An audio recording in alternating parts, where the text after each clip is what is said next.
Auväärt eesistuja, kolleegid, väga tore oli kuulata vastust, suurepärane vastus, kõiges on süüdi keegi teine, kuid mitte ministeerium ja mitte riik. Riik teostab järelevalvet, teeb ettekirjutuse kohalikule omavalitsusele.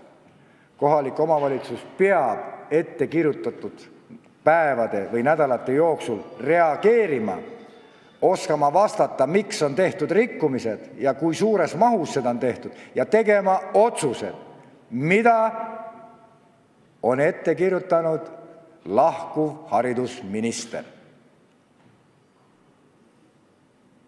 Nii lihtne see asi ongi.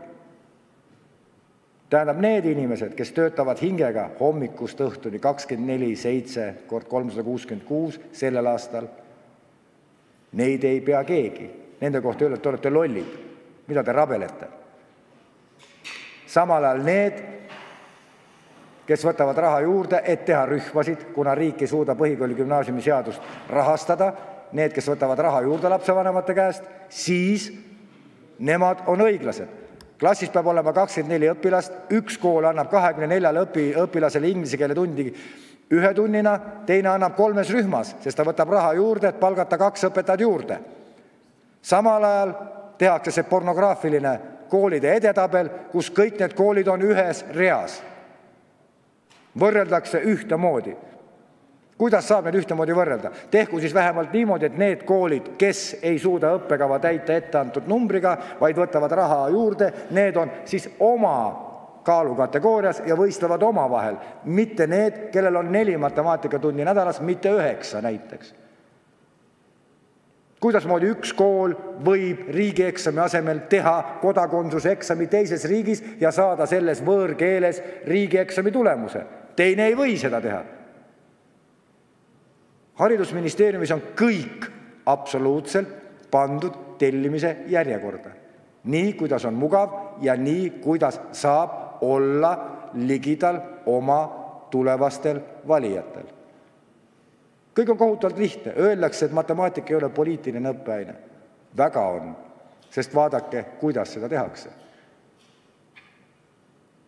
Mina koolijuhina olen tulnud läbi vasktorude, et püsida selles kontrollnumbris, et püsida selles, et täita põhikooli gümnaasiumi seadust, et haridus on tasuta ja haridusest raha ei küsita. Mul endised kolleegid ütlevad, sa oled sassis, Märt, miks pärast sa ei küsi pappi, papp tuleb hästi kiiresti, lase läbi sihtasutuse, MTÜ, kõik on korras, sul on kõik tibets. Ei! Minu enda kolleegid, endised kolleegid küsivad, miks pärast olid 7 päeva nädalas tööl, aga muidu ei tulnud välja, sest muidu ei saanud koolis haridust tasuta anda. See on see samane asi. Motivatsioon, kuhu me tahame jõuda, kelleks me tahame saada ja kellena me tahame elada. Mitte valmistada inimesi keskastme mustatöölisteks Euroopa turule. Aitäh!